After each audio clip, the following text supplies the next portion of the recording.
Hola, ¿cómo andan?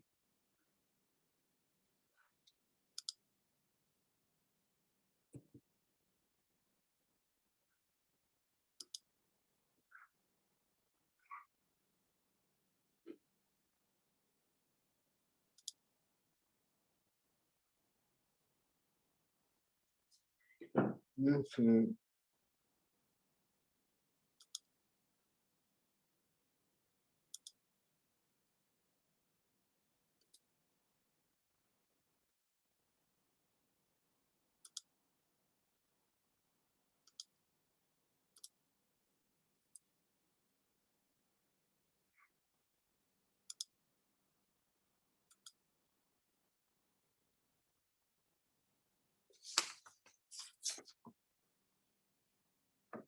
Esperen que no tenía el tablero, el teclado, perdón.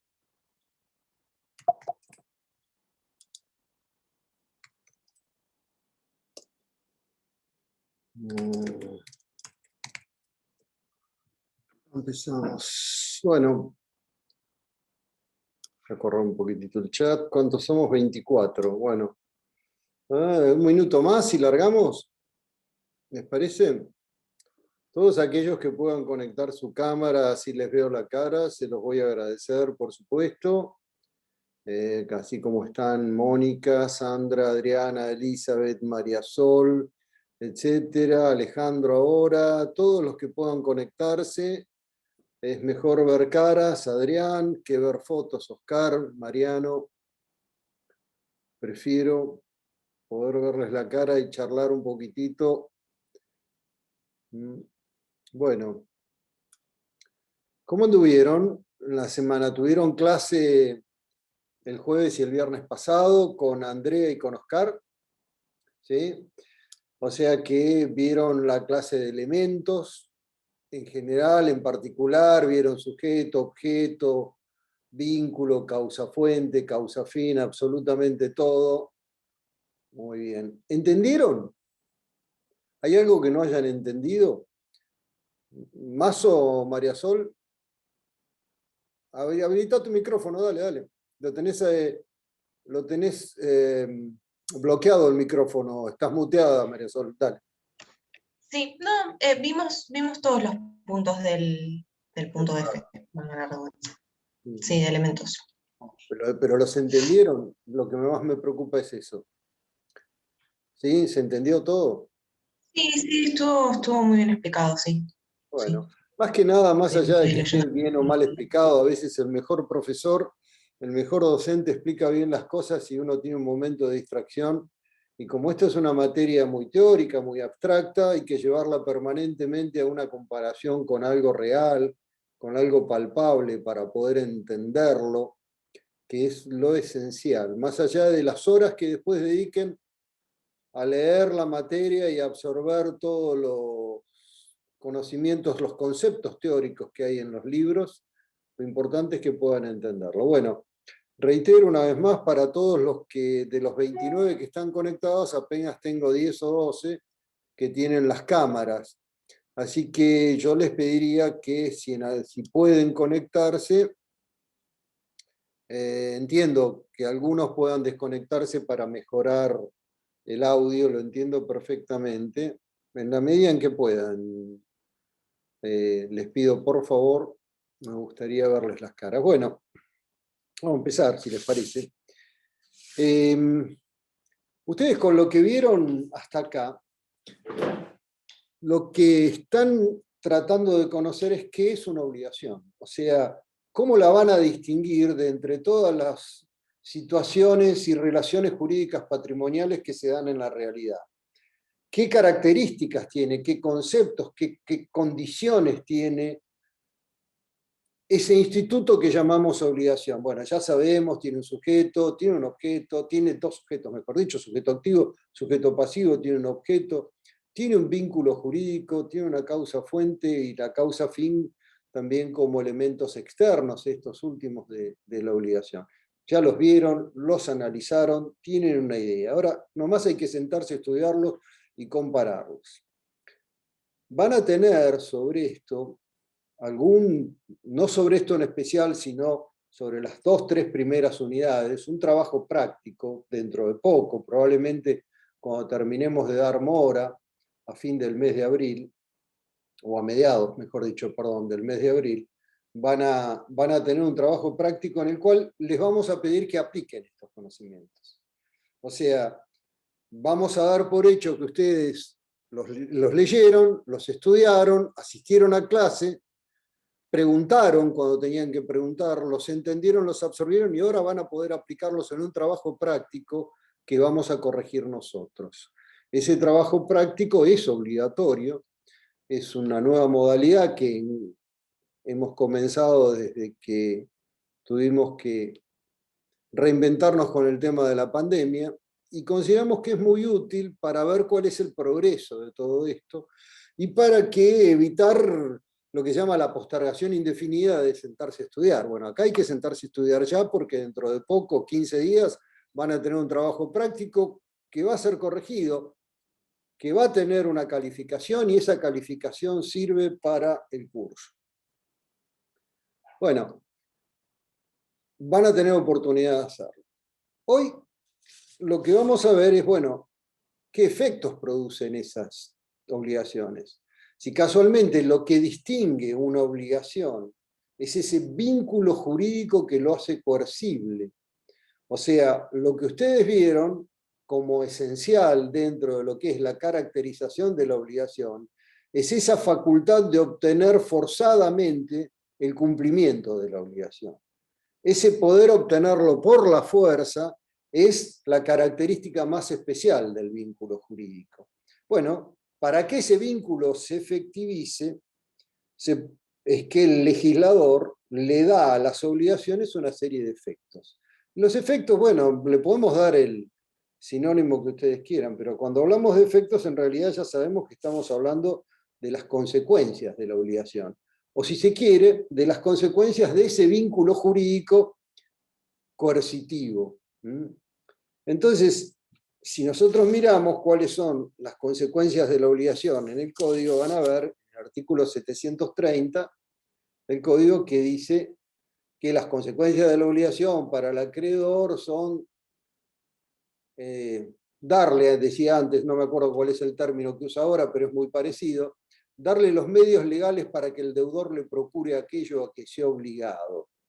O sea, que el principal efecto que tienen las obligaciones es que el deudor tiene los medios legales para obtener ese cumplimiento forzado. Ahora, ¿cuáles son esos medios legales? Bueno, los medios legales no son otros que las acciones. Las acciones que el acreedor tiene para obtener el cobro de su crédito. Entonces, vínculo jurídico coercitivo, que naturalmente tiene que redundar en un efecto de cumplimiento forzado. ¿Cómo se obtiene el cumplimiento forzado? A través de los medios que la ley le brinda al acreedor para obtenerlo. ¿Cuáles son las acciones? Están en el inciso A del artículo 730 del Código Civil y Comercial. Por supuesto que dependerá de qué tipo de crédito estamos hablando. Si se trata de un crédito para percibir una suma de dinero, por ejemplo, bueno, entonces habrá una acción de cobro, que puede ser una acción ordinaria, que puede ser una acción sumaria, que puede ser una acción ejecutiva, siempre y cuando el instrumento que lo contenga sea un título ejecutivo. Y esa posibilidad de cobrar el crédito, bueno, se ejerce ¿sobre qué? Sobre el patrimonio. Ustedes ya vieron en civil, en derecho civil parte general, y de alguna manera lo van a reforzar acá, que el patrimonio es la garantía común de los acreedores. Entonces, el acreedor lo que tiene que hacer es cobrar sobre ese patrimonio. Si el deudor no le paga, bueno, en ese caso ejercerá la acción, depende de la que tenga, será una acción ordinaria, sumaria, ejecutiva, trabará embargo sobre bienes del patrimonio del deudor. Si es dinero, directamente se lo pasará a la orden del juez y el juez le librará el cheque y el acreedor cobrará. Y si no es dinero, si son otros bienes, habrá que embargar esos bienes rematarlos y del producido se cobrará. Eso sería, en un ejemplo simple, cuál es el efecto de ese vínculo jurídico que le permite al acreedor obtener el cumplimiento forzado de la obligación. No paga, ejecuto. Voy, embargo, remato, cobro. Cuando se trata de obligaciones de otra cosa que tengan por objeto otro tipo de prestación, las cosas pueden presentar variantes. El efecto de las obligaciones sigue siendo el mismo. Son los medios legales, las acciones. Lo que pasa es que lo que van a variar son las acciones conforme la naturaleza de ese objeto. O sea, una acción de cobro de sumas de dinero no es igual a una acción de cumplimiento de contrato donde una persona que me vendió un cuadro de un pintor marplatense de principios del siglo XX no me lo quiere entregar. Ese cuadro que yo tengo acá atrás me lo vendió un señor y no me lo quiso entregar. Entonces, ¿qué es lo? Bueno, no, es por supuesto un ejemplo ficticio, no es la realidad, pero supongamos, yo inicio un cumplimiento del contrato de compraventa, le pido al juez que fuerce la situación para que lo obligue a entregarme ese cuadro que yo tengo ahora colgado acá atrás, porque estaba en poder de mi deudor. Entonces el juez, ¿qué hace? Ordena libra un mandamiento de secuestro de ese cuadro. Una vez que condenó al deudor a entregarme el cuadro, el deudor no cumple, ordena un mandamiento de secuestro. Va a la casa o a la oficina o al negocio del deudor, secuestra el cuadro, lo llevan al tribunal y después del tribunal me lo entrega. De la misma manera que puede ser el cuadro, imagínense situaciones que tienen que ver cualquier cosa que sea cierta y determinada. Este cuadro de este autor que tiene estas características. Bueno, en alguna medida eso puede suceder de modo diferente si se trata de bienes fungibles. La clasificación de las cosas también las vieron en Civil 1 ustedes. Fungible es aquello en que un individuo de la especie equivale a otro individuo de la misma especie. Supongamos 2 granos de trigo de la misma calidad y tipo, 2 autos incluso de la misma marca y modelo recién salidos de fábrica que no han tenido ningún uso, en principio serían cosas fungibles. Entonces, si en realidad nuestro cliente, vamos a suponer que todos los que estamos escuchando esta clase ya somos abogados y tenemos un cliente al cual no le entregaron los quintales de trigo que había comprado o no le entregaron los autos que había adquirido, bueno, en ese caso, directamente se podrá embargar y trasladar el certificado de depósito de las toneladas de trigo que no están individualizadas porque son fungibles, es exactamente lo mismo, hasta el momento en que se le entregan. De la misma manera que podrán embargarse en la fábrica o en el concesionario que nos prometió uno u otro auto de ese modelo y marca. Sintetizando, el efecto de la obligación consiste en la posibilidad de ejercer las acciones. Para los que tengan la suerte de tener a mano el libro de Pizarro y Vallespinos, el manual de Pizarro y Vallespinos, van a ver que los efectos de las obligaciones lo trata en un orden diferente Pizarro, luego de ver toda la clasificación de las obligaciones, y ellos mencionan, siguiendo la idea del profesor español Díez Picasso, lo que llaman la tutela, las diferentes formas de tutela del crédito.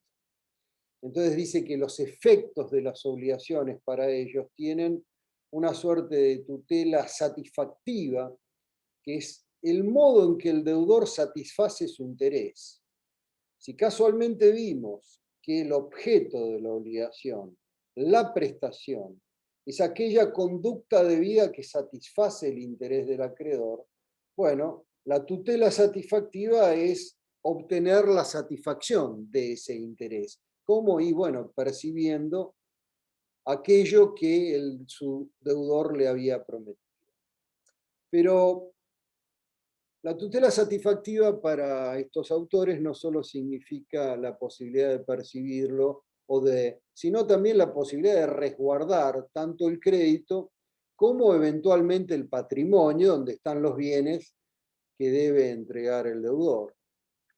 Entonces, para preservar su crédito, bueno, pueden intentar diferentes medidas preventivas, como por ejemplo, si el crédito consta en un instrumento que no tiene fecha cierta, hacerle dar fecha cierta, como por ejemplo protocolizándolo, o si el crédito no tiene la prueba suficiente, obtener un reconocimiento de la obligación.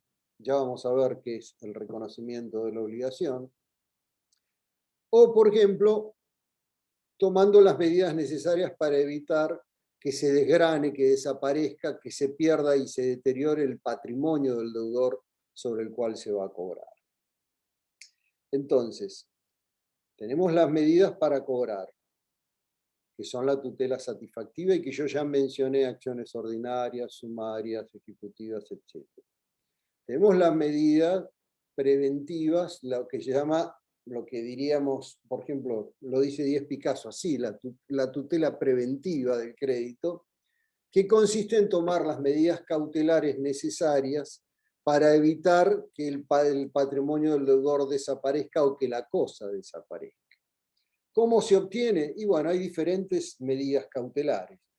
La medida cautelar, en realidad, es un instituto que se estudia en derecho procesal, que tiende a asegurar la efectividad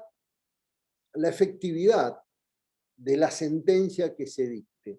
O sea, se parte de la base que el proceso como demanda, contestación, prueba, etcétera, hasta obtener la sentencia, no tiene un tiempo suficiente como para obtener una medida útil en tiempo oportuno, sino que normalmente se va a alargar y durante ese periodo que dura el proceso, sin que eso se deba a que la justicia sea lenta, tenga más o menos gente para trabajar, sino porque en sí mismo, por respetar los derechos de las partes, es necesario tramitar lo que se llama un proceso contradictorio, donde se respete el derecho de defensa.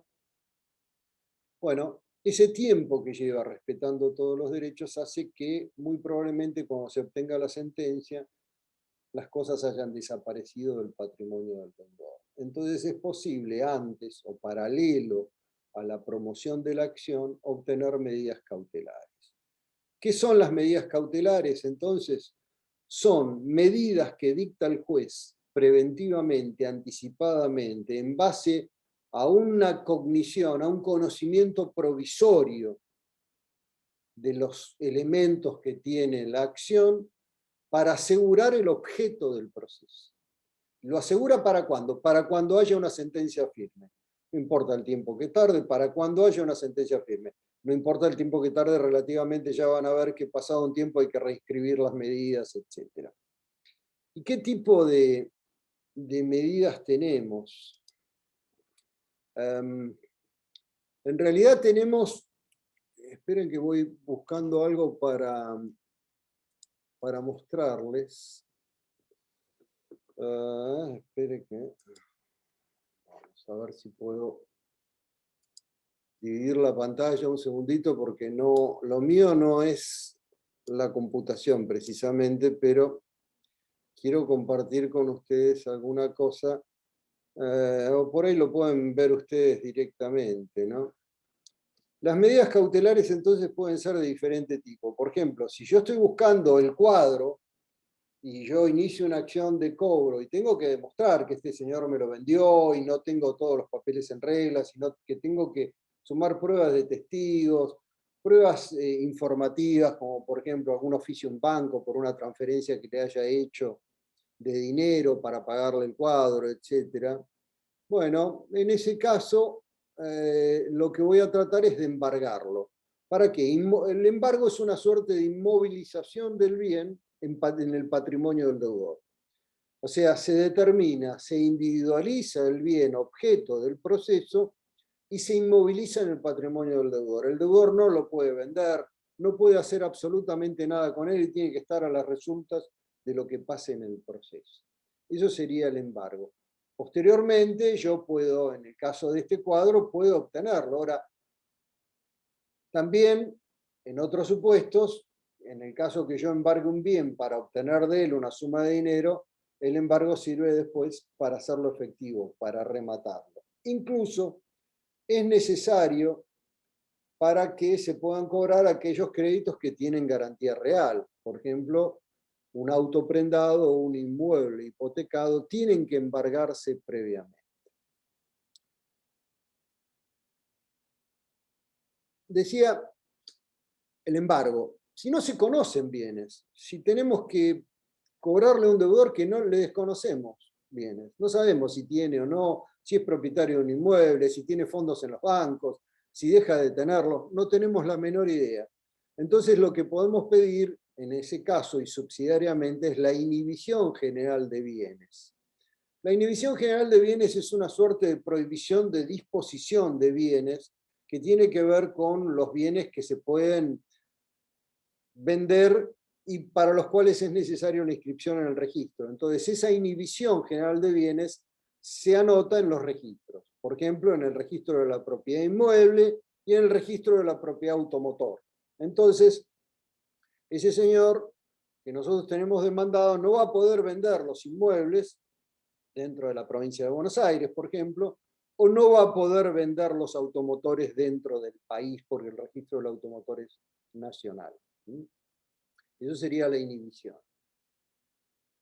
Hay otras medidas cautelares que atienden a situaciones más específicas. Por ejemplo, si lo que nosotros tenemos es un cliente que ha comprado un inmueble, una casa, y resulta que tiene conflicto con su vendedor, él le ha pagado una gran parte del precio y el vendedor no le entrega la casa, bueno, en ese caso, en el momento en que nosotros, haciendo efectivo las consecuencias de la obligación, ejercemos las acciones, en ese caso vamos a pedir que se advierta a todos los terceros que hay una litis sobre este tema, que hay un litigio, que hay un juicio. Entonces vamos a proceder a lo que se llama la anotación de litis. Vamos a anotar una litis. O si lo que pretendemos es discutir con un condómino quién utiliza la propiedad, vamos a suponer que lo que tenemos es un cliente que tiene en condominio con 2 personas más un local comercial y resulta que los otros 2 lo están explotando, bueno, entonces lo que vamos a evitar antes de que se lo alquilen a terceros, una prohibición de contratar. Vamos a inmovilizar, a impedir que ese inmueble se contrate. Yo no sé cómo hago para compartirles la pantalla desde acá, pero yo agregué 2 fotos, en realidad que encontré por ahí en algún sitio, y otra la agregó Tomás Marino, sobre un ejemplo, por supuesto, burdo de lo que es la anotación de litis y la prohibición de contratar. Entonces yo acá tengo que poner... Profe, abajo donde dice participantes, chat, compartir pantalla. Okay, ahí estoy. Esa es lo que la están viendo. A ver si ven esto. Yo lo que les voy a compartir. A ver. ¿Ven esto que está ahí? Sí. ¿Sí? ¿Se ven? Bueno, en realidad si leen acá van a ver que dice casa no vendible, casa con proceso penal. Obviamente ustedes saben, fíjense que en el epígrafe yo les puse abajo que esta foto muestra un ejemplo burdo y por mano propia de lo que en realidad se inscribe en el registro de la propiedad inmueble. Pero sobre este inmueble que está acá hay un conflicto. Entonces, las partes no encontraron nada mejor que ponerle ahí casa no vendible, casa con proceso penal. Esto que está sucediendo ahí, en realidad, eso es lo que se anota en el registro de la propiedad inmueble. Se anota que hay una litis y que, que la propiedad está embargada o que hay una prohibición de contratar. Una anotación de litis, por ejemplo, es esta, más claramente todavía. Fíjense que dice propiedad restituida judicialmente con S a sus legítimos dueños el 12/9 de 2014. Esto lo que muestra es que acá sí hay una anotación de litis, acá hay un litigio en relación a esto. También es lo mismo, la misma situación, es por el absurdo que se los... Tengo que sacar de compartir pantalla, ¿no? No sé cómo sacarlo. Ahí ya salió, profe. ¿Ya salí? Perfecto. Bueno, gracias por la ayuda, chicos.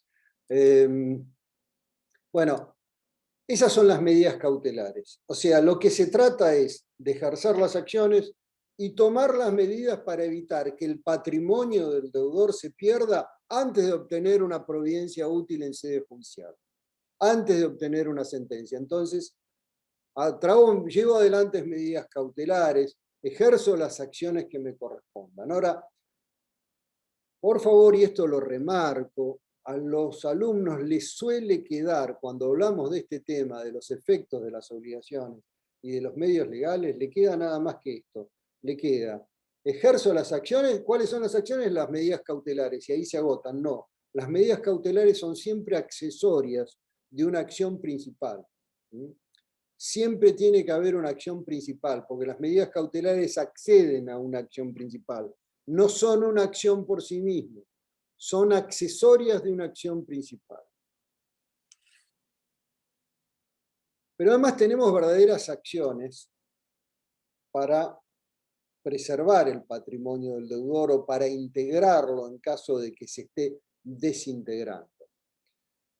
También las han visto ustedes en parte general, alguna de ellas. Por ejemplo, si el deudor simuladamente se desprende de un bien para que no se le embargue, por ejemplo, vende simuladamente su propiedad, su casa, la vende, la pone a nombre de un amigo, de la cuñada, de lo que fuera, y lo común siguen viviendo en la misma casa de la misma manera, porque bueno, ya mudarse es demasiado, y es claramente un supuesto de simulación. En ese caso, ¿qué es lo que puede hacer? Bueno, por la vía de la acción de simulación del artículo 336 del Código Civil y Comercial, obtener la declaración de nulidad de ese acto simulado, ¿verdad?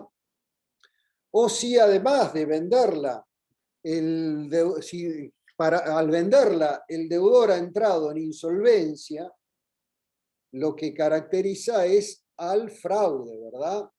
Entonces el acreedor va a poder obtener la declaración de inoponibilidad, ¿no? ¿Correcto? Dice el artículo 338 del Código Civil y Comercial, la declaración de inoponibilidad de ese contrato, de esa venta fraudulenta, y de esa manera mantiene el bien en el patrimonio del deudor para poder cobrar su crédito.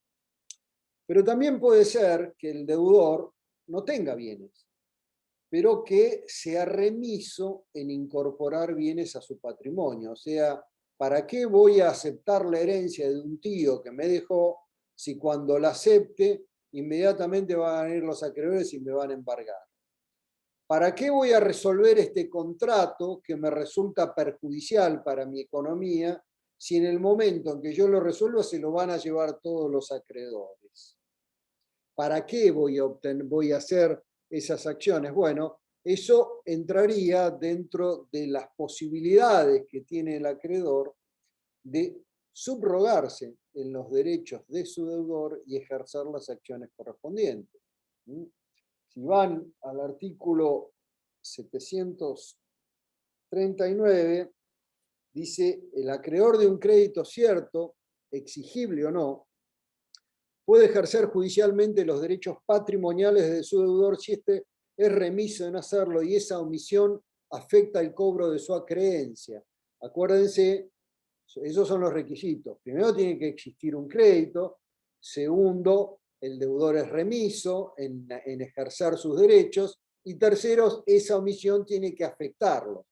O sea, si yo tengo varias propiedades y no acepto la herencia de mi tío, a mis acreedores no le importa porque tienen otras propiedades en las que embargar. Entonces no pueden meterse en mi decisión respecto a la herencia de mi tío. Yo hago lo que quiero con la herencia de mi tío, siempre y cuando tenga otros bienes con los cuales responder. Pero si eso determina que ellos no van a poder cobrar, ahí sí pueden meterse.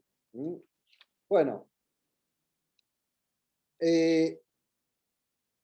la acción directa, en cambio, que está en el artículo 736 del Código Civil y Comercial, es más una acción de cobro, porque en la acción subrogatoria me encuentro con que siempre que haya un deudor remiso, como dijimos recién, se reúnan los requisitos que establece el 739, un deudor remiso en incorporar bienes a su patrimonio, que esa omisión afecte la posibilidad de cobrar del acreedor, bueno, ahí voy a poder ejercer la acción subrogatoria. Pero en determinados casos que la ley autoriza, hay una conexión tal entre el deudor de mi deudor y yo, como acreedor, que puedo ejercer directamente la acción contra el deudor de mi deudor.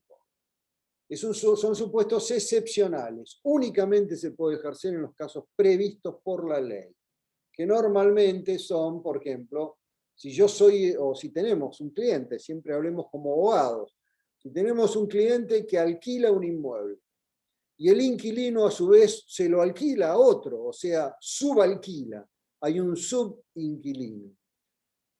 El locador, nuestro cliente, puede cobrarle al sublocatario, al subinquilino, lo que el subinquilino le debe al locador, con determinados límites, que siempre es el monto del menor. O sea, el monto o que el subinquilino le debe al locatario, o que el locatario nos debe a nosotros, siempre hasta el monto del menor del crédito puede accionar. Entonces, esa acción directa es una acción de cobro, no es una acción de preservación del patrimonio, sino es una acción de cobro. Estamos hablando acá entonces de los efectos que tienen las obligaciones con relación a cómo se ejercen las acciones. Las acciones pueden ejercerse, mejor dicho, tenemos varios tipos de acciones dependiendo de cuál es el objeto, podemos trabar medidas cautelares, podemos llevar adelante acciones de integración, protección, deslinde del patrimonio. Haciendo un repaso, como dije, Pizarro y Vallespinos las caracterizan como tutela satisfactiva, tutela preventiva, tutela resolutoria y creo que es indemnizatoria. La verdad es que no me acuerdo bien, pero algo similar debe ser, si no es, probablemente sea indemnizatoria. La tutela satisfactiva es este modo de cobrar en especie el tipo de obligación que estamos buscando. La tutela preventiva es esta facultad de trabar medidas cautelares, de mantener integrado el patrimonio del deudor. Es lo que de alguna manera el programa llama, con un resabio de cómo lo trataban Alterini, Amiel y López Cabana, los efectos auxiliares.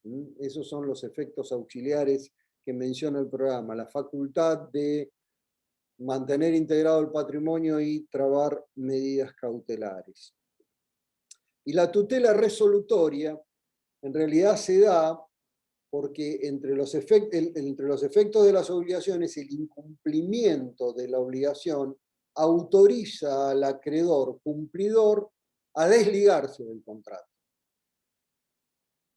Si yo tengo un contrato de suministro, por ejemplo, de mercadería, con un proveedor, y yo tengo un comercio, vamos a suponer el que ustedes quieran, un comercio gastronómico, bueno, tengo un comercio gastronómico, un restaurante, un bar, una cervecería, y le doy cerveza o vendo cerveza a los parroquianos que concurren y además sirvo comidas, etc. Tengo proveedores que me traen la mercadería necesaria para que yo cumpla, yo cumplo normalmente con el pago a los proveedores y los proveedores, uno de los proveedores no viene, bueno, la tutela resolutoria en términos que usan Pizarro y Vallespinos me protege mi crédito y me autoriza a mí a desligarme de ese proveedor. A decir, bueno, yo soy el cumplidor, listo, este señor no quiero seguir contratando nunca más. No estoy obligado a continuar contratando. Lo que está más o menos planteado en los artículos 1087 y 1088, o 1077, perdón, y 1078 del Código Civil y Comercial. Bueno, para seguir con el programa.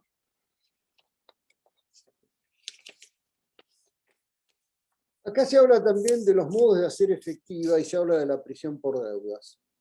El tema de la evolución de cómo hacer efectivo el cobro o el efecto de las obligaciones tiene que ver con toda esa historia.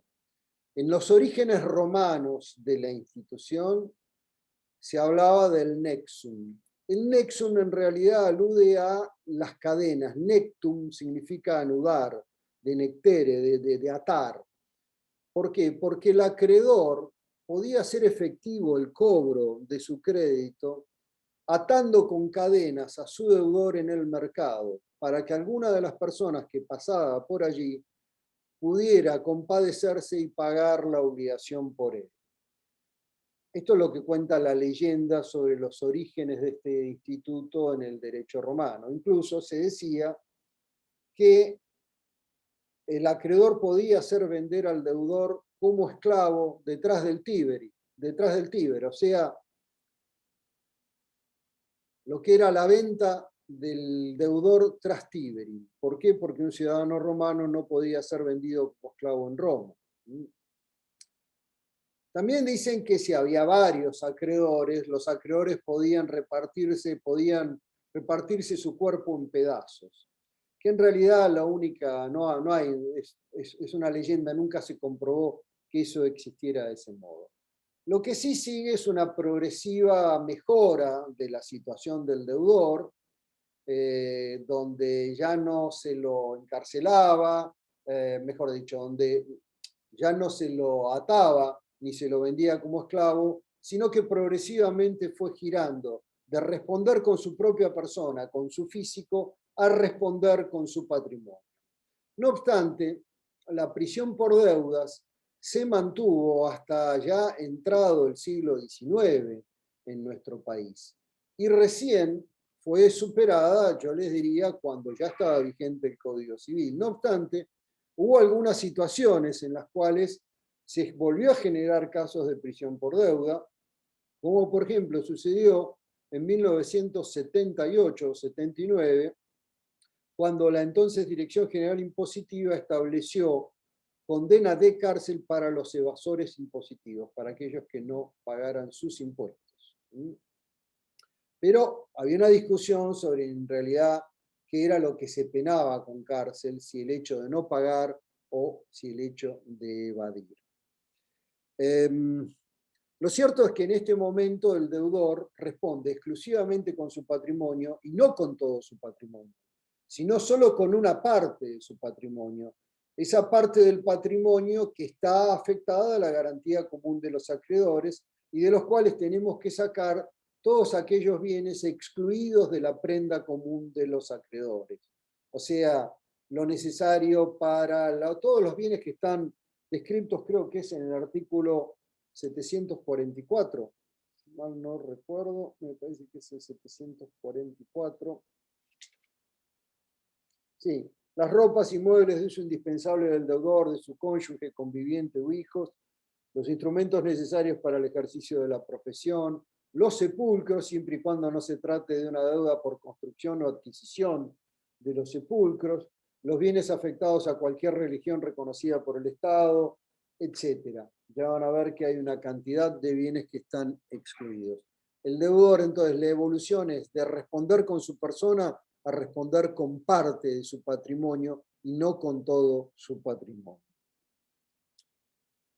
También el efecto de las obligaciones, dependiendo de qué tipo de obligación se trate, tiene otros límites. El límite en realidad es el plan de prestación del deudor. Si yo contrato con un banco y tomo un préstamo, lo que el banco puede exigirme es que yo pague la cuota. No puede torturarme llamándome 25 veces por semana a mi casa diciendo está debiendo la cuota, como sucedió en otros momentos, que era bastante común. Tiene derecho a ejercer las acciones legales para obtener aquello a que el deudor sea obligado. No tiene derecho de ejercer cualquier otra cosa por fuera del plan de prestación. Y de esa manera también existen límites que están establecidos por la ley en los artículos 777 y 778 respecto de las obligaciones de hacer y de no hacer. Nosotros estuvimos viendo cómo se cumplían las obligaciones de dar. Dijimos cómo las hacemos efectivas, cómo cobramos una suma de dinero, cómo obtenemos el auto que nos vendieron, cómo obtenemos el cuadro que nos vendieron, cómo obtenemos los quintales de trigo. Pero cuando se trata de obligaciones de hacer y de no hacer, hay que hacer una distinción. Cuando se trata de una cosa que se independiza de la actividad que ejerce el deudor, el carpintero que construye una mesa, el escultor que talla una estatua, en esos casos es posible, una vez que la cosa está terminada, bueno, hacer lo mismo que si se trata de una cosa cierta y determinada, hacer lo mismo que con ese cuadro, obtener el secuestro de la mesa, obtener el secuestro de la estatua. Pero lo que no se puede hacer es compeler al deudor, forzarlo a tallar la estatua o a pintar el cuadro. No es posible hacerlo. ¿Por qué? Porque el límite es el ejercicio de la fuerza sobre la persona del deudor. En esos casos no se puede forzar el cumplimiento en las obligaciones de hacer. No es posible hacerlo. No solo no es posible, sino que tampoco es conveniente. Vamos a suponer que en los ejemplos que ponen todos los textos, una obligación de puro hacer sería la obligación del médico, por ejemplo, que opera. ¿A ustedes les parece posible o les parece conveniente forzar al médico a operar a pesar de que no quiera? No, yo creo que lo lógico en ese caso es sustituir la actividad por la actividad de otro, aun cuando no sea exactamente igual, porque puede que no represente la misma confianza de una persona o de otra, pero fíjense, el incumplimiento imputable de la prestación le da derecho a la acreedora a exigir el cumplimiento específico, a hacerlo cumplir por terceros a costa del deudor o a reclamar los daños y perjuicios. O sea, estamos hablando acá de la obligación de hacer en el artículo 777.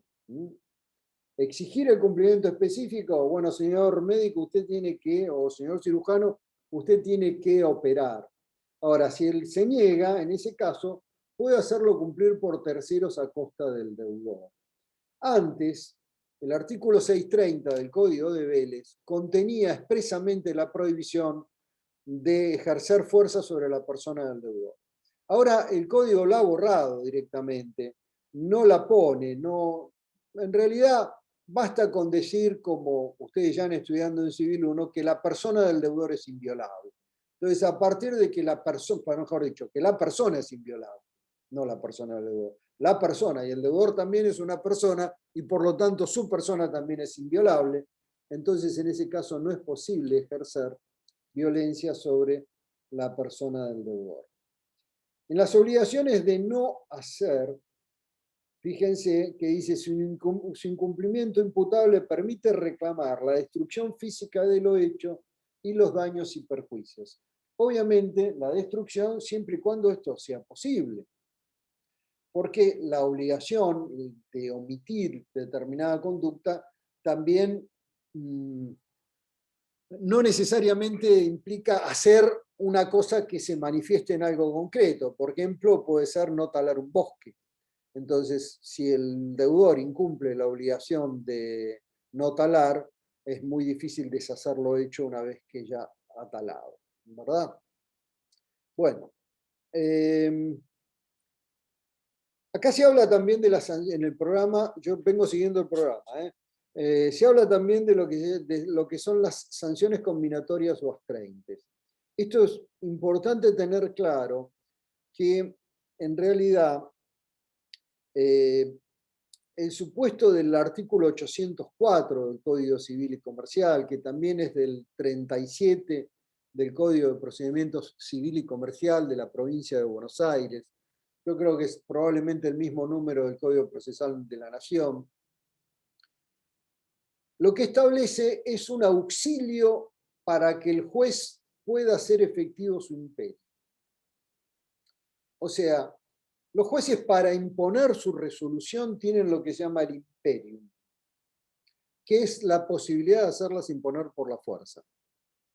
Hay muchas veces que no se puede imponerlos por la fuerza, o hay muchas veces que no resulta conveniente hacerlo. En ese caso viene en su auxilio esta creación pretoriana, dicen todos, de la jurisprudencia francesa en que consisten las astreintες. Y en realidad son condenaciones combinatorias, o sea, combinan, compelen, presionan al deudor para que cumpla, pero ¿qué cumpla qué? ¿La obligación? No, no. Que cumpla una orden impuesta en una resolución judicial. Son, fíjense, lean el 804, habla de órdenes impuestas en una resolución judicial. Entonces, a la pregunta tramposa que solemos hacer los docentes de obligaciones diciéndole, a ver, el deudor no cumple la obligación, ¿usted puede pedir unas astreintες? Sí, contestan todos, de ninguna manera puede pedir unas astreintες. El deudor no cumple la obligación, ejecútelo, vea cómo cobra. Las astreintες son exclusivamente para hacer cumplir, para compeler al deudor a cumplir órdenes impuestas en una resolución judicial. Y además, y esto es jurisprudencial, no lo dice la ley, son subsidiarias, son siempre y cuando no haya otro medio de cumplir, de hacer cumplir la decisión judicial. Vamos a suponer un caso bastante común, que hay dos socios en una sociedad que tienen un conflicto, se pelean. Entonces, uno pide los libros de la sociedad para poder analizar cuáles son sus derechos a obtener determinados dividendos sociales y el otro no se los entrega. Promueve una acción societaria ante la justicia y en esa acción societaria pide el secuestro de los libros. Bueno, el juez busca los libros, ordena el libramiento, no los encuentran por ningún lado, este señor los escondió, entonces piden que se lo intime a entregar los libros, y el señor no lo entrega. Bueno, en ese caso es muy común que el juez le fije unas 30. Entonces, dependiendo del volumen económico de lo que estamos discutiendo, le fijará algo que realmente lo presione. Vamos a suponer, supongamos 5.000 pesos por día de multa o de astreinte a favor de la otra parte por día de demora en la entrega de los libros. 5.000 la primera semana, 10.000 la segunda, 20.000 la tercera. Son condenaciones combinatorias progresivas, porque aumentan a medida en que se mantiene la resistencia del deudor a cumplir la orden judicial. En ese caso es posible imponer un astreinte, porque no hay otro medio de hacerlo cumplir. O, por ejemplo, caso lamentablemente bastante común también, las situaciones en derecho de familia en las cuales los cónyuges o los excónyuges, los padres de los chicos, no cumplen un régimen de comunicación, lo que antes era el régimen de visitas, y hay uno de los padres que se niega a permitir que el otro vea a sus hijos. Bueno, una vez que la jueza o el juez de familia han tomado la decisión de que debe mantenerse el régimen de comunicación, si en otro no lo cumple, pueden perfectamente imponerle unas 30. Obviamente no van a librar un mandamiento de secuestro de los chicos para entregárselos al otro cónyuge o al otro padre. Van a limitarse a presionar de modo tal que le sea conveniente al padre cumplir con el régimen que la justicia ha establecido. Ahora, si tenemos una obligación de dar sumas de dinero, el acreedor ha iniciado el juicio, obtuvo una sentencia que condena al deudor a pagarlo, el deudor no paga, ¿podemos pedir unas 30? ¿Qué me contestan? No, no podemos pedir unas 30. ¿Por qué? Porque hay otros medios para cobrar, que son el embargo de los bienes. Porque además, en este caso, si el deudor no tuviera el dinero para pagarlo, no lo vamos a presionar con esto, simplemente lo vamos a terminar de quebrar. Nada más. Entonces, tiene que no haber otros medios para el cobro, para que se fije una AS 30. Bueno, las cuestiones relativas a cómo funcionan, los detalles de las AS 30, si ustedes quieren en la clase que tengamos de repaso, las podemos ver con mayor tranquilidad, pero sería entrar en mucho detalle. A mí me interesa más que nada que ustedes tengan presente que los efectos son los efectos propios de ese vínculo jurídico que autoriza el cobro forzado. Si casualmente lo que distingue la obligación es la posibilidad de obtener forzadamente el cumplimiento de la obligación, los medios legales son lo que nos permite obtenerlo. Los medios legales son las acciones. Pueden haber medidas preventivas que garanticen el patrimonio, que sobre el patrimonio del deudor vamos a poder cobrar, que además conserven el crédito o afiancen de alguna manera el crédito. La posibilidad también de que el acreedor cumplidor resuelva el contrato y se desligue del cocontratante. Y la posibilidad de que si no se cumple todo eso, se cobren los daños y perjuicios correspondientes por el incumplimiento.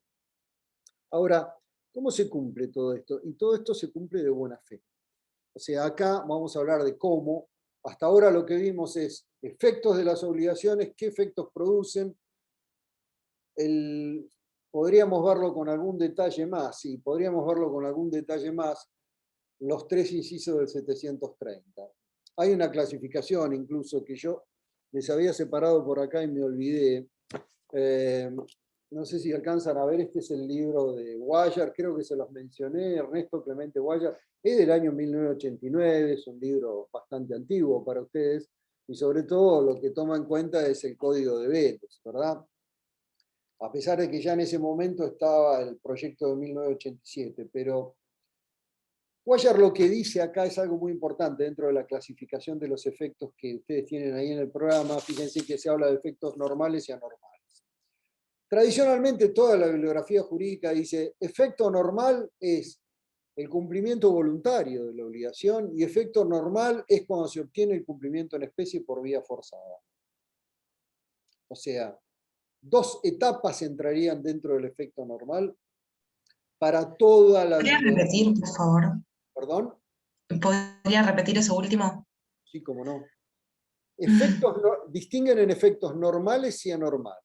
Efecto normal es el cumplimiento voluntario, o sea, lo que se produce en la mayor parte de las obligaciones diariamente.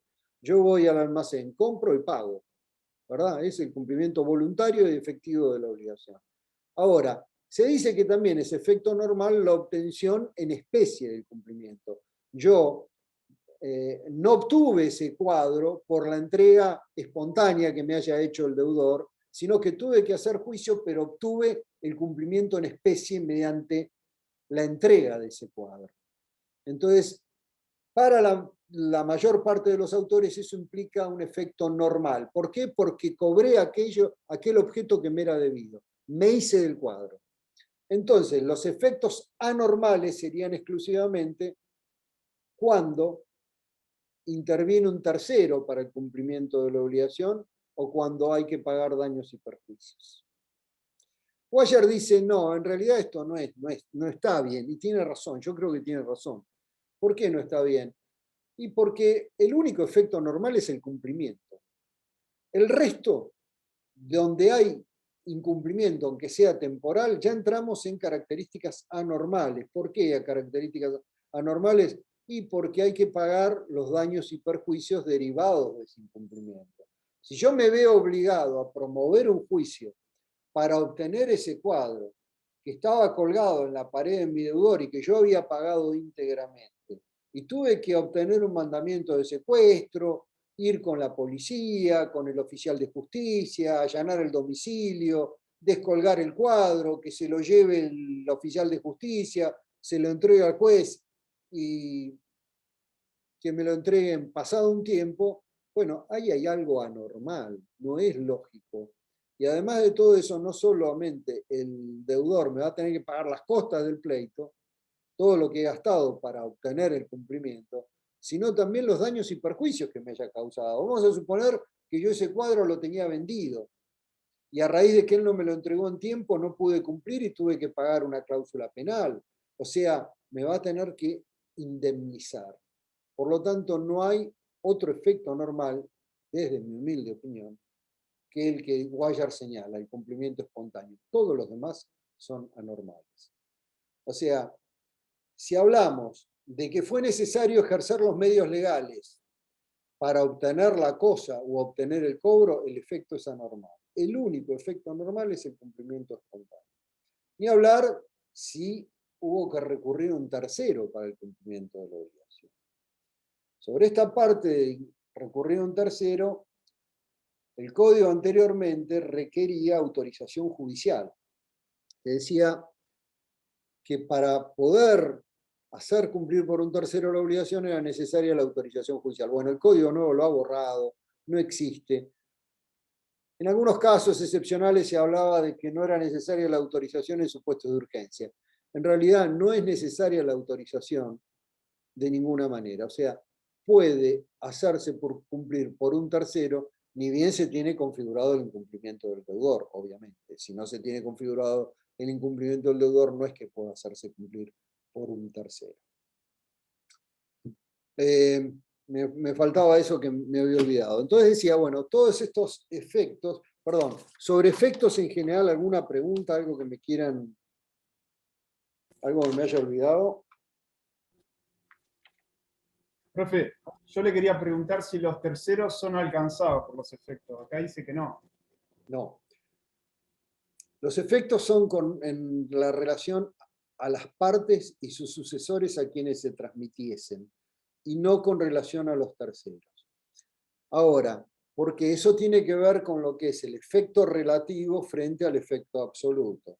¿Se acuerdan que nosotros hicimos una distinción entre los derechos reales y personales? Y dijimos, los derechos reales son oponibles erga omnes.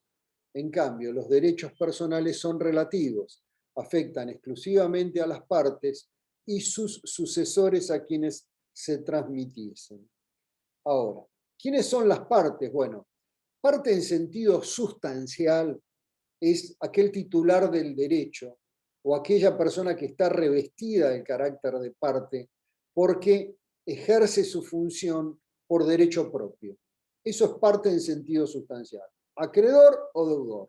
Ambos tienen sus derechos y sus obligaciones. Bueno, eso es la parte en sentido sustancial.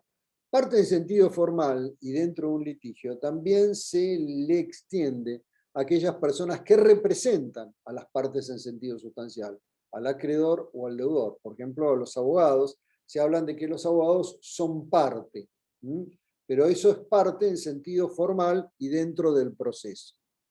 Los sucesores, como ustedes saben, hay diversos tipos de sucesión. Una sucesión a título universal y una sucesión a título singular. La sucesión a título universal es aquella que comprende todo el patrimonio de una persona, de ahí que sea universal, porque abarca absolutamente todo. El caso del heredero, por ejemplo, el hijo que hereda al padre o a su madre, ese es un caso de sucesión universal. En realidad, el sucesor es el que hereda todo o parte de un patrimonio universalmente determinado. En cambio, el sucesor a título singular es quien sucede en un derecho o en la propiedad, en un derecho sobre una cosa o sobre un bien. Por ejemplo, en una cesión de derechos y acciones, el cesionario es un sucesor a título singular. Bueno, a ellos afectan las obligaciones que hayan contraído sus antecesores, sus causantes. El causante, el que falleció y que fue heredado, el causante, el que cedió sus derechos. Las obligaciones se transmiten a esos sucesores. Tercero, es aquel que no es ni acreedor ni deudor, es aquel que es ajeno, en principio, a la relación. Ahora, los terceros pueden tener distintos tipos de relación con la obligación de que se trate. Pueden ser terceros interesados o terceros no interesados. Ya van a ver cuando vean cumplimiento, pago, que lo van a ver el miércoles que viene en la clase que va a dar el doctor Brun, que hay tercero interesado es aquel que sufre un perjuicio por la falta de cumplimiento de la obligación, a pesar de que es ajeno, pero está interesado porque puede sufrir un perjuicio si no se cumple la obligación. Como por ejemplo, es tercero el fiador. ¿Por qué? Porque en caso que no se... El garante, muy bien. María Sol, muy bien. Garante, es lo mismo. Puede sufrir un perjuicio porque si no se cumple la obligación, van a ir sobre su patrimonio. Y tercero, no interesado es aquel que es indiferente, no sufre ninguna clase de perjuicio. Ya van a ver que los terceros interesados pueden intervenir en algún aspecto dentro de la obligación y los terceros no interesados no. Cuando les toque ver contratos y vean un poco más la genética, el nacimiento de las obligaciones a través del contrato, van a hablar o van a estudiar todo lo que es la relación de los terceros con relación al contrato.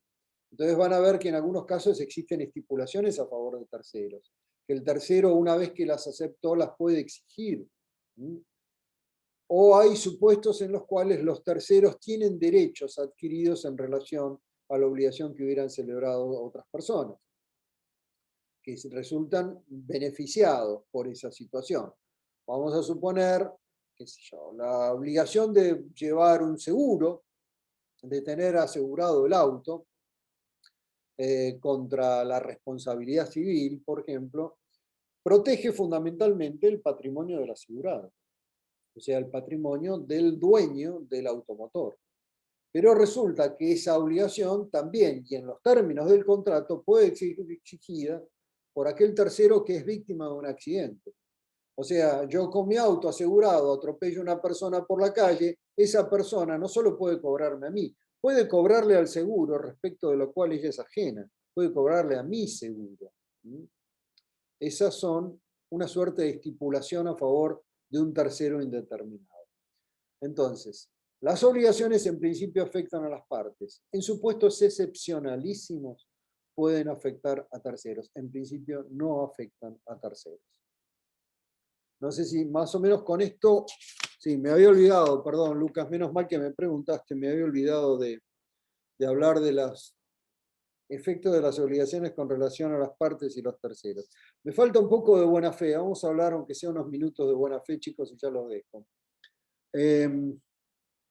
Todo esto, todos estos efectos están presididos por la buena fe.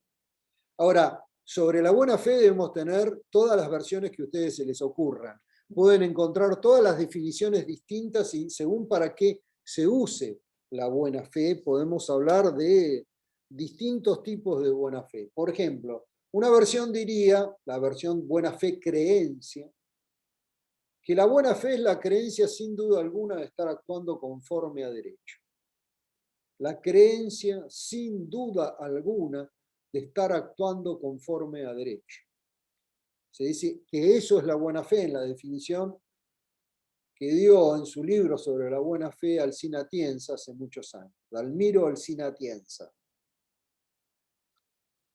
Es la palabra creencia.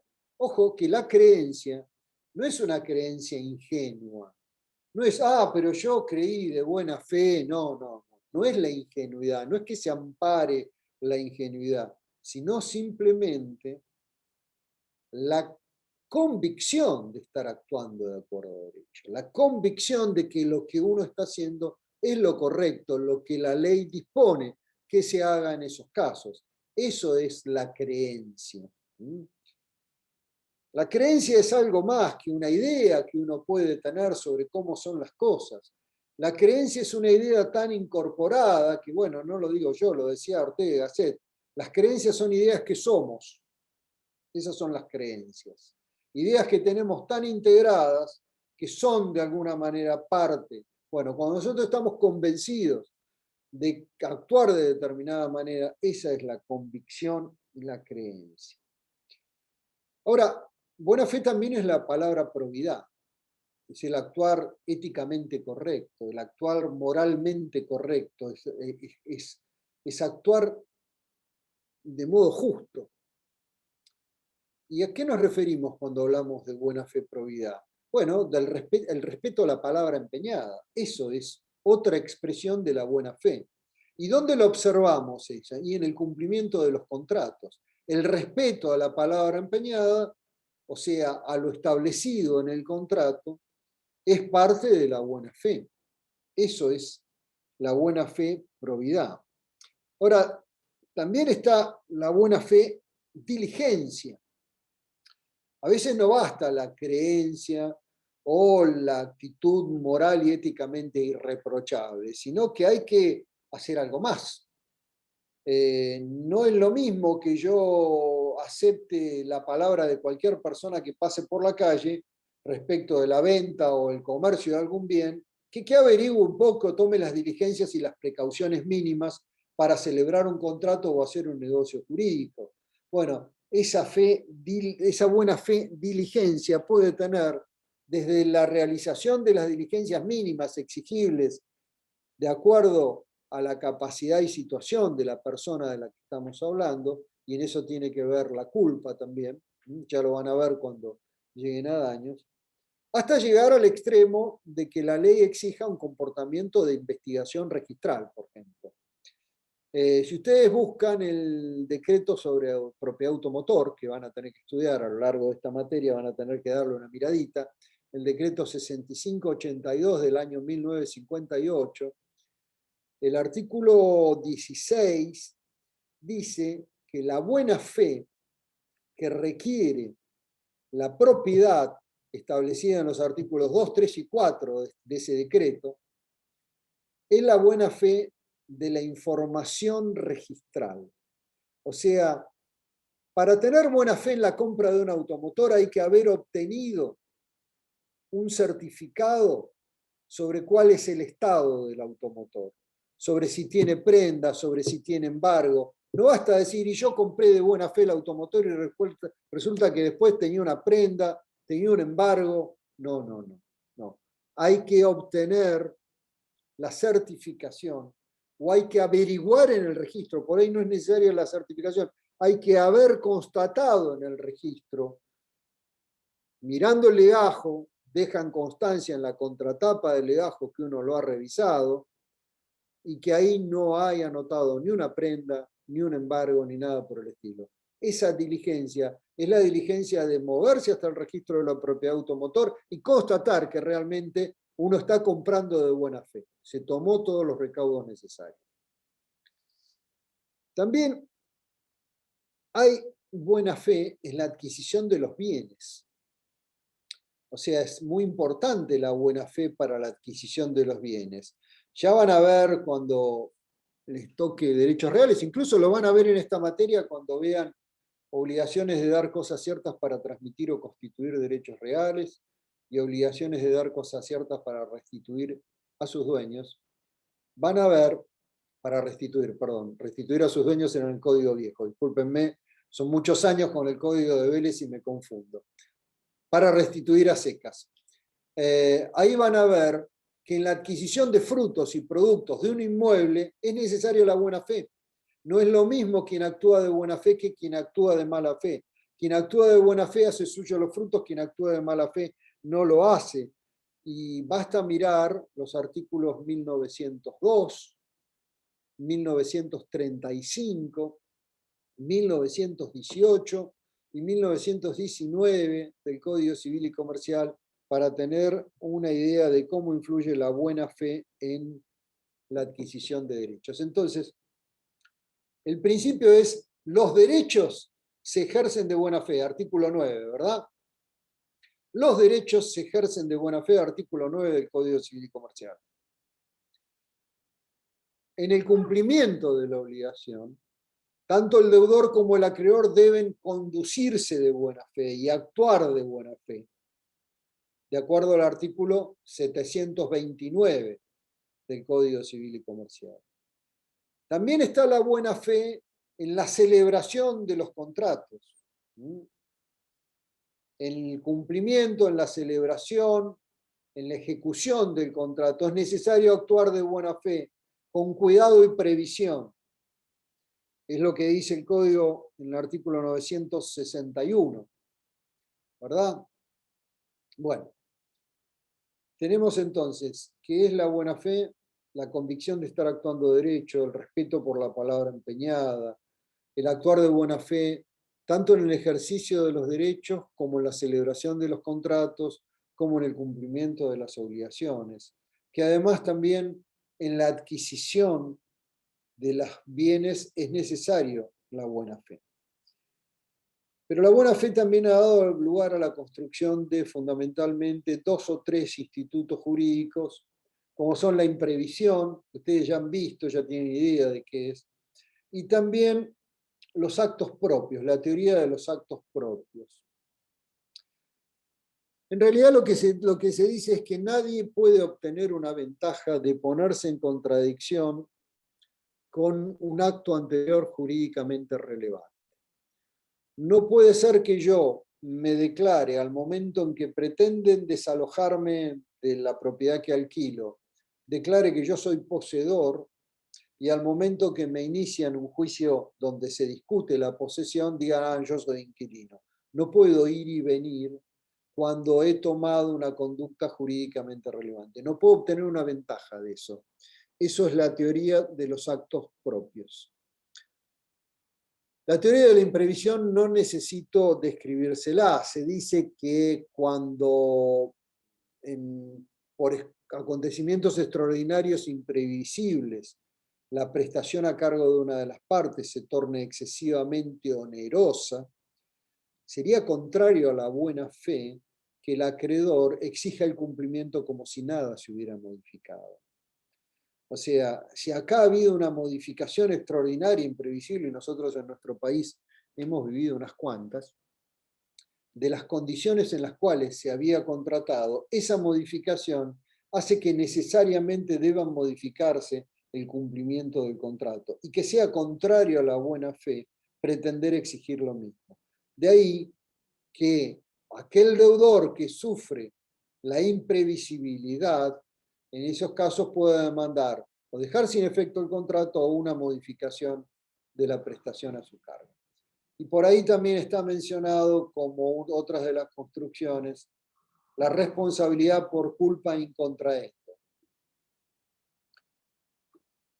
Con esto termino. La responsabilidad por culpa in contraendo es una etapa precontractual, o sea, en el intercontractual, en el camino para que 2 personas celebren un contrato, tenemos una primera etapa en las cuales simplemente intercambian noticias sobre las condiciones, hasta el momento en que se cruzan ofertas. Esa etapa es conocida como etapa precontractual.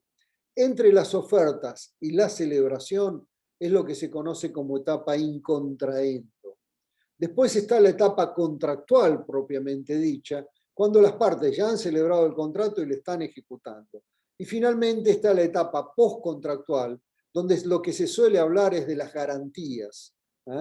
O sea, la etapa postcontractual es aquella etapa en la cual las partes ya han cumplido todo su contrato y lo único que les resta son cumplir alguna obligación que eventualmente se puede presentar. Por ejemplo, si lo que vendieron fue un auto y tiene garantía por 1 año, 100.000 kilómetros, 3 años o lo que fuera.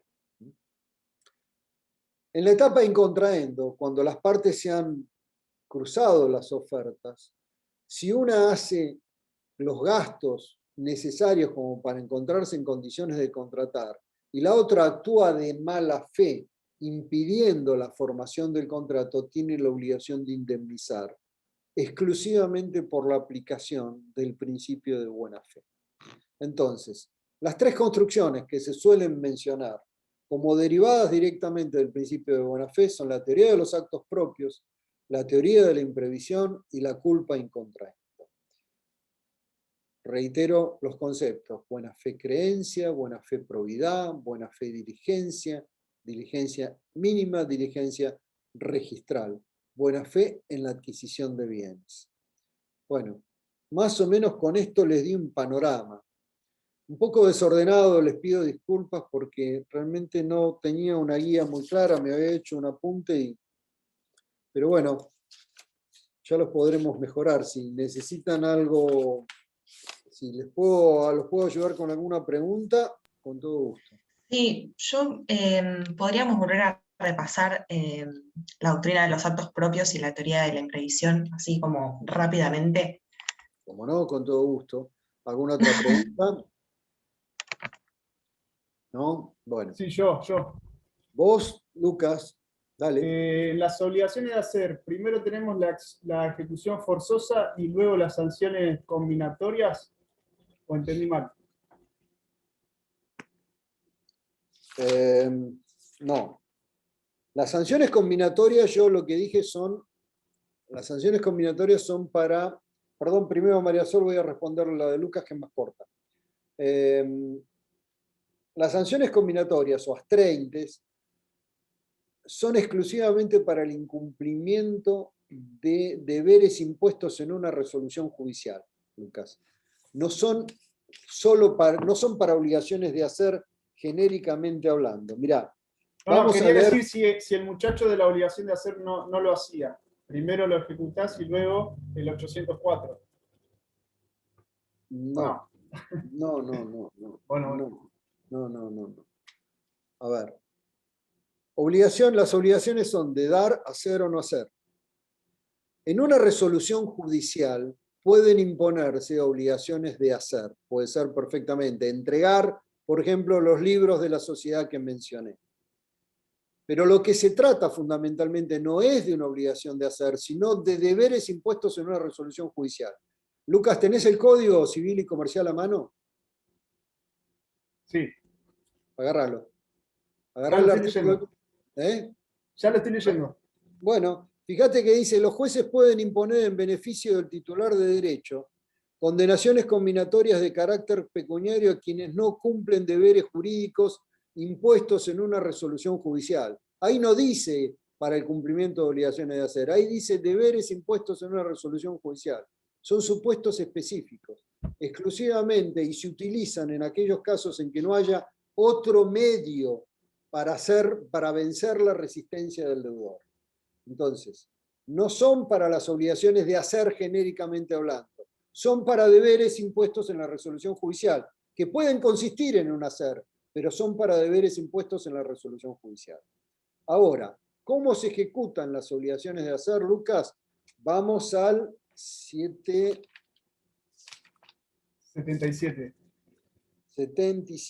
Ahí tenés.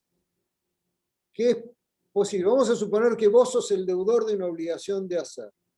Vos, supongamos, sos mecánico y tenés que arreglar un auto, ¿verdad?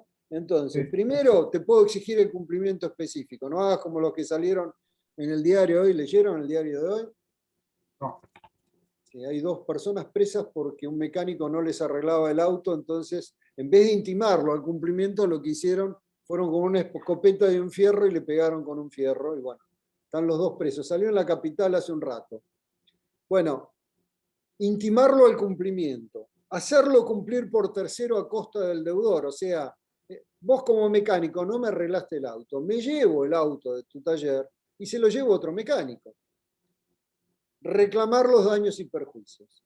Esas son las opciones que tenés para el cumplimiento de la obligación de hacer. Lo que yo no puedo hacer es lo que hicieron estos señores que estaban en el diario de hoy. Miren, voy a abrir a ver si puedo compartir la pantalla con ustedes.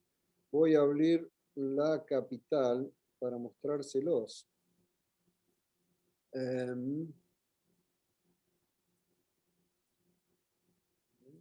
Quizá mi pregunta está mal formulada. La pregunta era: la única opción que tenemos es esa, 777 en obligaciones de hacer. La única opción que tenés es, lo que no podés hacer es pedir el cumplimiento, es decir, ejercer fuerza sobre la persona del deudor para el cumplimiento de la obligación. A ver si lo veo por acá. Bien, gracias.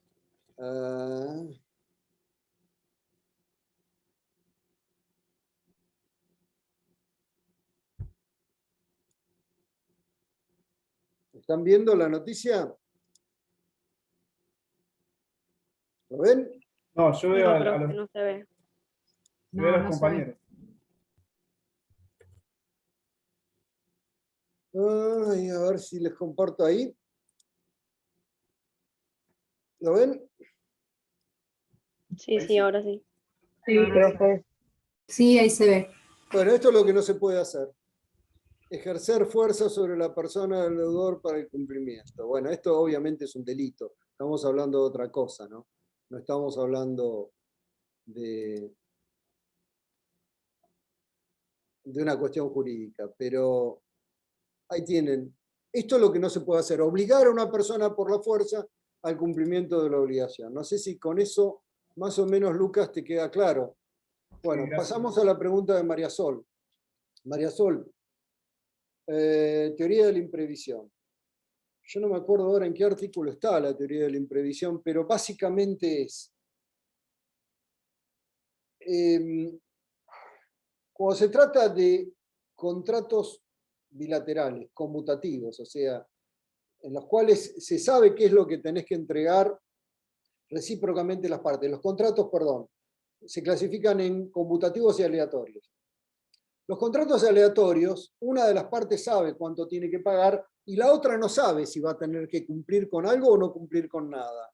Por ejemplo, un contrato aleatorio es el contrato de seguro.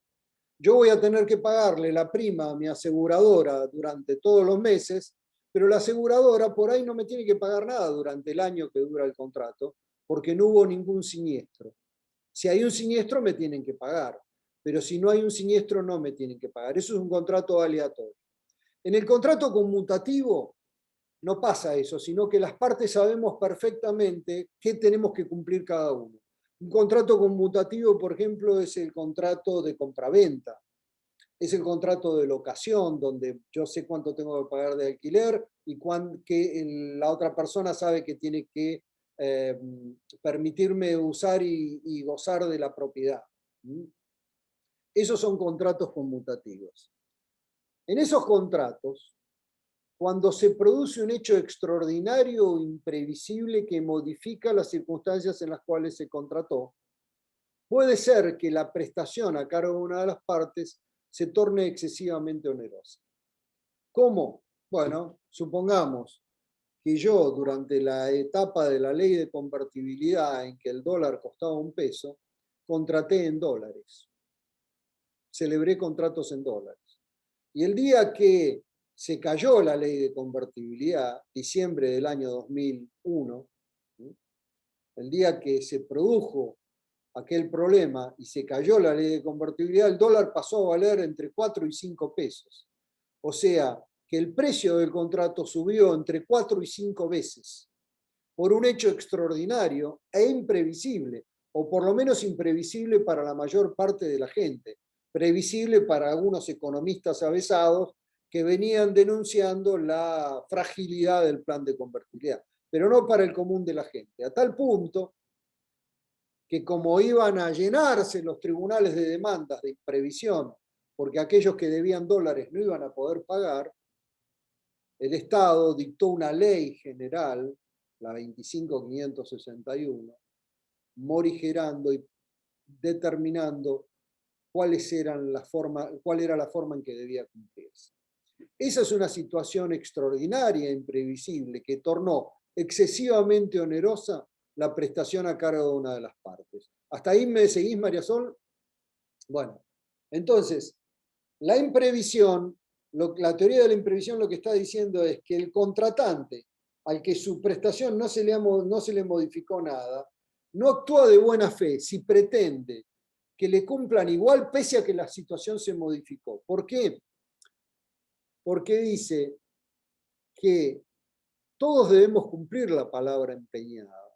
En latín se decía pacta sunt servanda. Somos siervos de los pactos. Debemos cumplir la palabra empeñada, pero siempre que las cosas continúen igual a cómo eran al momento en que se celebró el contrato, lo que se conoce con el nombre en latín que decía pacta sunt servanda rebus sic stantibus, si las cosas siguen como entonces. ¿Por qué? Porque si se modificaron no es posible cumplir. También es conocido esto como la doctrina de las bases del negocio. Ustedes celebran un contrato y celebran un contrato en un ambiente determinado. Ese ambiente está dado por las condiciones socioeconómicas en las cuales viven. Supongamos, ustedes viven en el medio de una situación de pandemia de hace un año. Ustedes van a celebrar hoy un contrato de locación de un departamento porque prevén que van a tener que venir a Mar del Plata a rendir algún examen o porque en el segundo cuatrimestre va a haber que cursar y porque las condiciones van a estar dadas, y resulta que se produce una situación que no permite cumplir todo eso. Ustedes el contrato lo celebran en base a el estado de cosas que tienen alrededor. El precio de los bienes, la situación general del país forma parte de las bases del negocio. Eso es la imprevisión. Ahora, la segunda pregunta era la teoría de los actos propios. La teoría de los actos propios, repito, lo que dice es nadie puede obtener una ventaja de ponerse en contradicción con un acto anterior y jurídicamente relevante. El caso más común, más habitual, que se ha visto en la justicia, es el caso de un inquilino al cual demandan por desalojo porque no paga el alquiler. El desalojo procede siempre y cuando haya un contrato de locación. Ahora, si el inquilino, cuando es demandado, dice, no, yo no soy inquilino, esa firma de ese contrato no es mía, yo soy poseedor a título de dueño, porque yo modifiqué mi posición, lo que se llama intervertir el título, y me he convertido en poseedor a título de dueño. Bueno, entonces, ante esa situación, el juez no tiene otro remedio que rechazar la demanda de desalojo y decir, decirle al autor, usted por la vía de desalojo no puede obtener el reintegro del inmueble, vaya por la vía pertinente. Y la vía pertinente es una acción real que se llama reivindicatoria, donde se discute el derecho a poseer. Entonces, cuando es demandado por reivindicatoria, no puede quien dijo ser poseedor decir, ah, no, ahora soy inquilino. No, porque eso sería obtener una ventaja de ponerse en contradicción con un acto anterior jurídicamente relevante. Es lo mejor que lo puedo explicar en este momento, María Sol. ¿Se entiende o es muy complicado lo mío? Yo no puedo decir, claro, por ejemplo, supongamos, otra acción, otro hecho muy común que se ve lamentablemente muy seguido. A los fines de demandar el desalojo de una propiedad o ejercer cualquier acción, la persona que va a demandar pide que se constate el estado de un inmueble. O sea, si está ocupado y quiénes viven ahí. Entonces constata que ahí vive Juan Pérez y Juana Pérez.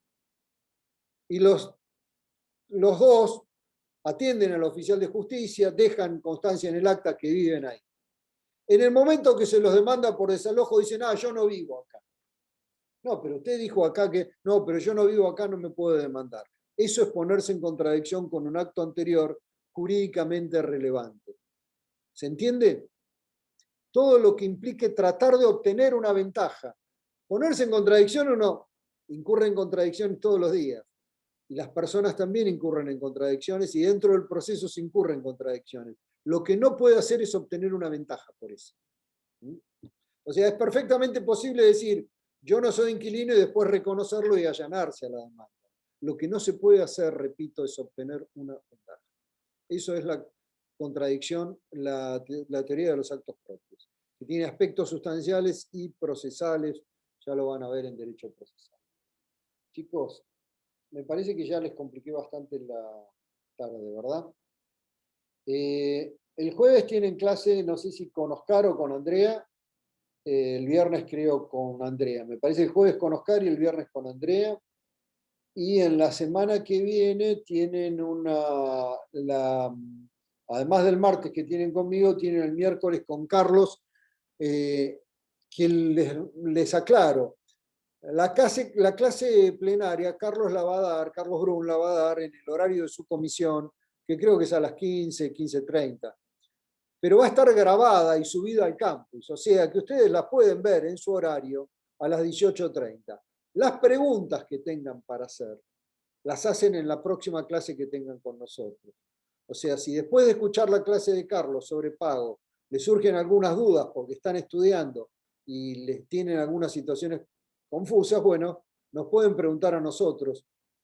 También en el grupo de WhatsApp, ese que se supone que hemos armado entre los miembros de esta comisión, no sé quién es el que una chica creo que lo había manejado, no sé si está acá en la clase, pero alguien lo había hecho, el grupo de WhatsApp. Bueno, ahí también pueden hacer las preguntas que tengan. Nosotros por ahí no les contestamos inmediatamente, pero dentro de los 2 o 3 días seguro que les respondemos. Así que bueno, nos veremos. Mañana entonces no. Mañana feriado. Bueno, Fíjense claro. en el cronograma. Estén atentos al cronograma que está en el campus. En el cronograma dice que no. Y fíjense en el campus también que por unidad tienen archivos que les permiten estudiar y les permiten ver. Ahora creo que Tomás Marini va a subir algunas filminas que hizo con relación, un PowerPoint que hizo con relación a elementos de la obligación y a las distintas clasificaciones que les puede servir para repasar. Bueno, nos vemos el martes que viene. Hasta luego, chicos. Si no hay otra pregunta, perdón, ¿no? Chao, gracias. Nada, Gracias, nada. profe. Hasta luego.